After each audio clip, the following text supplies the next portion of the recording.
بس اپنی یہ نعمت اس پر پوری کیجیے گا اور اس پر اس کو موت دیجیے گا۔ اس طرح ان پر گناہ گار شخص کا عمل بھی پیش ہوتا ہے۔ تو کہتے ہیں کہ آیا اللہ اس کے دل میں نیکی ڈال دے جو تیری رضا اور قرب کا سبب ہو جائے۔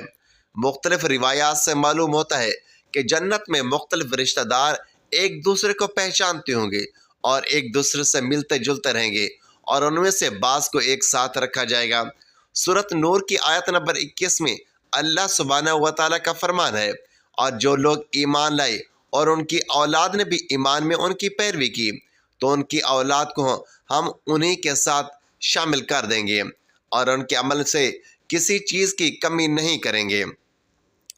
حضرت ابن عباس رضی اللہ تعالیٰ عنہ سے مروی ہے کہ بے شک اللہ تبارک و تعالیٰ مومن کی آنکھوں کو ٹھنڈا کرنے کے لیے اس کی اولاد کو ان کے اصل مقام سے بلند کر کے اس کے پاس اس کے درجے میں پہنچا دیں گے، اگرچہ یہ اولاد اپنے اعمال کے اعتبار سے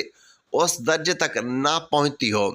پھر آپ صلی اللہ علیہ وآلہ وسلم نے یہ آیت تلاوت فرمائی، اور جو لوگ ایمان لائے ہیں اور ان کی اولاد نے بھی ایمان میں ان کی پیروی کی ہے۔ اس سے معلوم ہوتا ہے کہ انسانوں کی اولاد کو اس کے اعمال کے مطابق ان کے ساتھ ہی رکھا جائے گا۔ جو لوگ جنت میں جائیں گے تو یقیناً یہ وہ لوگ ہوں گے جنہوں نے اس دنیا میں نیک اعمال کیے ہوں گے، جبکہ ایسے لوگ بھی ہوں گے جنہوں نے گناہ کیے ہوں گے لیکن اپنے گناہوں پر شرمندہ ہو کر اس دنیا میں بھی اللہ سے معافی مانگ لی ہوگی اور سچے دل سے توبہ استغفار کر لیا ہوگا، تو اللہ تبارک و تعالیٰ ان کو معاف فرما کر جنت میں داخل کریں گے، جہاں اللہ عز و جل ان کی ہر خواہش کو پوری فرما دیں گے۔ اور یقیناً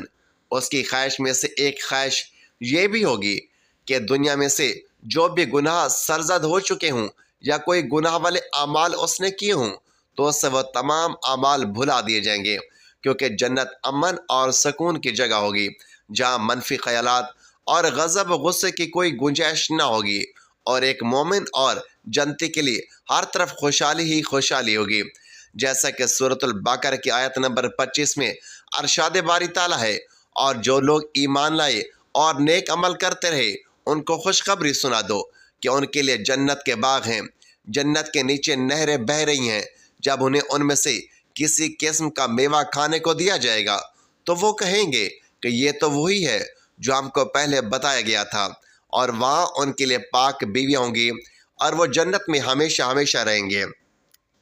ناظرین محترم، ایک اور حدیث پاک میں ہے کہ رسول اللہ صلی اللہ علیہ وآلہ وسلم نے ارشاد فرمایا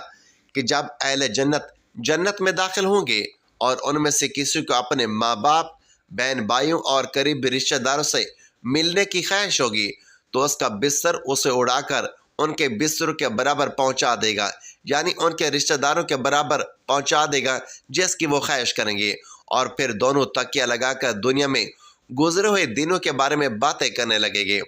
اور ایک دوسرے سے گزرے ہوئے حالات کے بارے میں احوال معلوم کریں گے۔ ان میں سے ایک اپنے ساتھی سے کہے گا کہ اے فلاں، تمہیں یاد ہے کہ اللہ نے فلاں دن اور فلاں فلاں جگہ پر ہماری مغفرت فرمائی تھی، ہمیں بچایا تھا، اور اس طرح کہ ہم نے اللہ سے دعا کی تھی اور اللہ نے ہمیں مغفرت کا پروانہ عطا فرما دیا تھا۔ رسول کریم صلی اللہ علیہ وآلہ وسلم کے مزاج مبارک کے بارے میں متعدد احادیث مبارکہ میں بیان ہے کہ آپ صلی اللہ علیہ وآلہ وسلم انتہائی شگفتہ مزاج تھے اور نرمی محبت سے اور مسکرا کر بات کیا کرتے تھے، تاہم کئی بار آپ صلی اللہ علیہ وآلہ وسلم بے اختیار ہنس بھی دیتے تھے، مگر یہ اس وقت ہوتا جب آپ صلی اللہ علیہ وآلہ وسلم آخرت کے حالات بیان فرما رہے ہوتے تھے۔ امام عسقلانی رحمۃ اللہ علیہ فرماتے ہیں کہ آپ صلی اللہ علیہ وآلہ وسلم صرف آخرت کے امور میں ہنسا کرتے تھے، اگر کوئی معاملہ دنیا سے متعلق ہوتا تو اس پر آپ صلی اللہ علیہ وآلہ وسلم صرف تبسم فرمایا کرتے تھے۔ آپ صلی اللہ علیہ وآلہ وسلم سے ایک بار صحابہ کرام نے پوچھا کہ روز محشر جب کسی کو جہنم سے نکال کر جنت میں بھیجا جائے گا تو اس کی حالت کیا ہوگی؟ اس پر آپ صلی اللہ علیہ وآلہ وسلم نے ہنس کر واقعے کا حال بیان کیا۔ بخاری شریف اور مسند شریف میں متفقہ حدیث مبارکہ موجود ہے کہ حضرت عبداللہ بن مسعود رضی اللہ تعالیٰ عنہ سے روایت ہے کہ حضور نبی کریم صلی اللہ علیہ وآلہ وسلم نے ارشاد فرمایا کہ مجھے اچھی طرح معلوم ہے کہ سب سے آخر میں جہنم سے کون نکالا جائے گا، سب سے آخر میں کون جنت کے اندر داخل ہوگا۔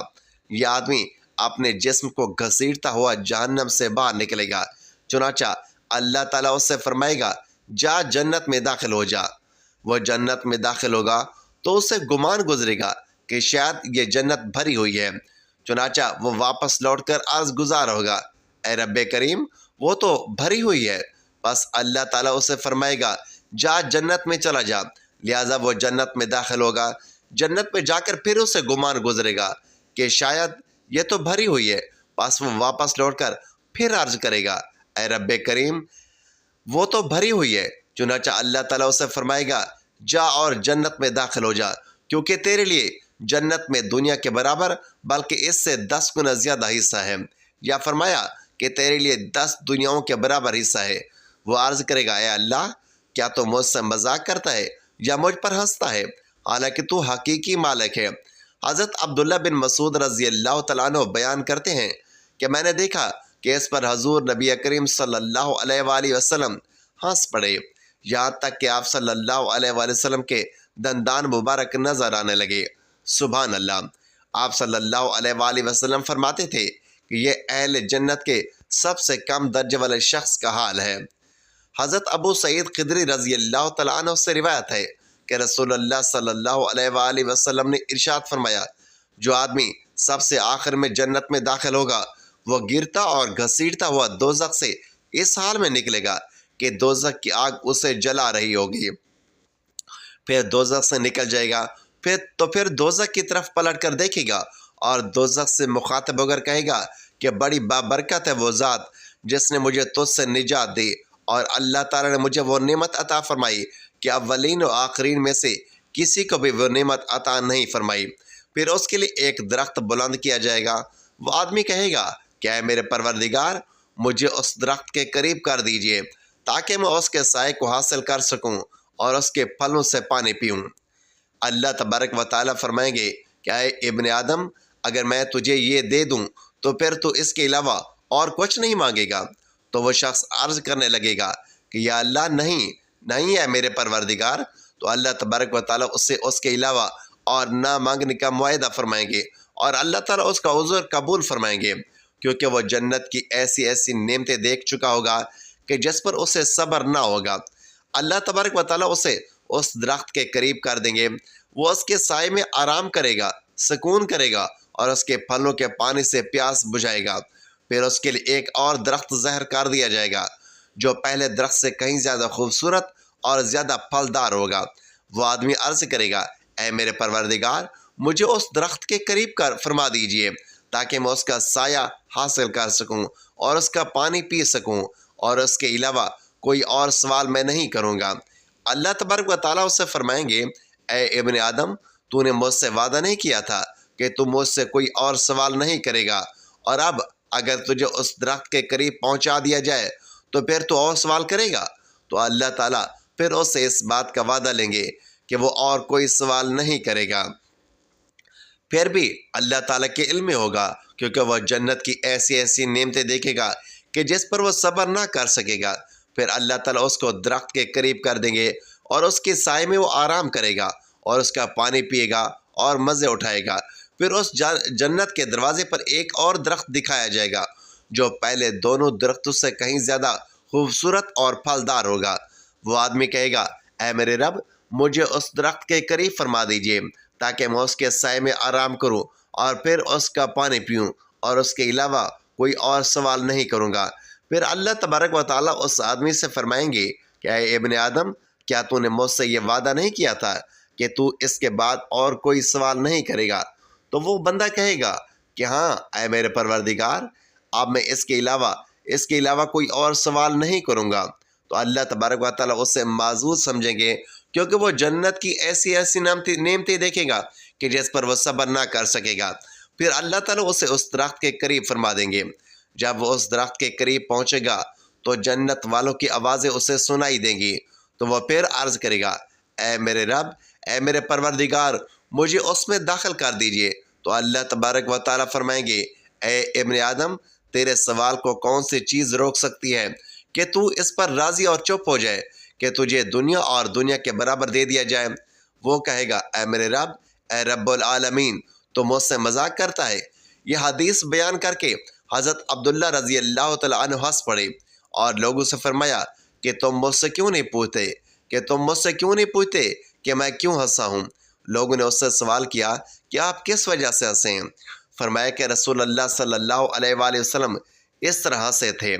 فرمایا کہ اللہ رب العالمین کے ہنسنے کی وجہ سے جب وہ آدمی کہے گا کہ آپ رب العالمین ہونے کے باوجود مجھ سے مذاق فرما رہے ہیں، کہ تو اللہ تعالیٰ فرمائیں گے کہ میں تجھ سے مذاق نہیں کرتا، مگر جو چاہوں میں کرنے پر قادر ہوں، کر سکتا ہوں۔ سبحان اللہ۔ ناظرین، بے شمار روایات میں ہے کہ جنت میں سب رشتہ دار ایک دوسرے کو پہچان لیتے ہیں، وہ ایک دوسرے کے ساتھ مل جل کر رہیں گے اور اللہ تعالیٰ ان کو اکٹھا رکھے گا۔ قرآن پاک کی سورۃ طور میں ہے کہ جو لوگ ایمان لائے اور ان کی اولاد نے بھی ایمان میں ان کی پیروی کی تو ان کی اولاد کو ہم انہی کے ساتھ شامل کر دیں گے اور ان کے عمل میں سے کسی چیز کی کمی بھی نہیں کریں گے۔ ابن عباس رضی اللہ تعالیٰ عنہ فرماتے ہیں کہ بے شک خدا مومن کو سکون دینے کے لیے اللہ تبارک و تعالیٰ ان کی اولاد کو ان کے اصل مقام سے کئی گنا بہتر مقام تک پہنچا دیتا ہے، اگرچہ اس کی اولاد اس درجے تک نہ پہنچ سکتی ہو، پھر بھی آپ صلی اللہ علیہ وآلہ وسلم نے آیت کی تلاوت فرمائی کہ جس کا ترجمہ کچھ یوں ہے کہ جو لوگ ایمان لائے اور ان کی اولاد نے بھی ایمان میں ان کی پیروی کی، یعنی ایمان پر ہی قائم رہے، اس سے یہ پتہ چلتا ہے کہ جنت مومنوں کی مرضی کے مطابق ان کی اولاد کو بھی ان کے ساتھ ہی رکھا جائے گا۔ یہ وہی لوگ ہوں گے جنہوں نے دنیا میں رہتے ہوئے اچھے اور نیک اعمال کیے ہوں گے۔ اگر انہوں نے گناہ کیے ہوں گے لیکن انہوں نے دنیا میں ہی اللہ تبارک و تعالیٰ سے سچے اور پکے ایمان کے ساتھ توبہ کر لی ہوگی تو اللہ تبارک و تعالیٰ ان گناہ گاروں کی توبہ کو قبول کرتا ہے، معاف فرما دے گا۔ اللہ تبارک و تعالیٰ ایسے بندوں کی مرضی بھی طلب فرما لے گا کہ پھر ان سے ان کی مرضی دریافت کی جائے گی، تو وہ کہیں گے کہ اے ہمارے تمام گناہوں کو معاف فرما دیا جائے، کہ اے اللہ ہمارے تمام گناہوں کو معاف فرما دیا جائے، تو اللہ تبارک و تعالیٰ ان کے تمام گناہوں کو معاف فرماتے ہوئے ان کو دنیا کے سب گناہوں کو بھلا دے گا۔ جنت میں ایک مومن کے لیے خوشی اور لذت ہی ہوگی۔ نیز جنت کے عمومی انعامات میں اس کا ذکر ہے کہ جو بات جنتی چاہے گا اللہ تبارک و تعالیٰ اسے پورا کریں گے۔ اسی طرح آپ صلی اللہ علیہ وآلہ وسلم نے فرمایا کہ انسان دنیا میں جس سے محبت رکھے گا آخرت میں بھی اس کے ساتھ ہی ہوگا، لہٰذا ایمان کی حالت میں مرنے والے رشتہ دار اور اقربا سے ملاقات کے لیے بھی جنت میں کوئی رکاوٹ نہیں ہوگی۔ قرآن پاک میں ارشاد ہوتا ہے اور جو لوگ ایمان لائے اور نیک عمل کرتے رہے ان کو خوشخبری سنا دو کہ ان کے لیے جنت کے باغ ہیں، جنت کے نیچے نہریں بہہ رہی ہیں، جب انہیں ان میں سے کسی قسم کا میوہ کھانے کو دیا جائے گا تو وہ کہیں گے کہ یا اللہ یہ تو وہی ہے جو ہم کو پہلے بتایا گیا تھا، اور انہیں ایک دوسرے کے ہم شکل میوے دیے جائیں گے اور وہاں ان کے لیے پاک بیویاں ہوں گی اور وہ بہشتوں میں ہمیشہ رہیں گے۔ نبی کریم صلی اللہ علیہ وآلہ وسلم کا فرمان عالی شان ہے کہ مومن کو جب جنت میں داخل کیا جائے گا کہ جب وہ کسی بھی رشتہ دار کو ملنے کی خواہش رکھے گا تو اس جنتی کا بستر اس جنتی کے پاس اسے اڑا کر لے جائے گا اور وہ دونوں آپس میں دنیا کی باتیں کرتے رہیں گے۔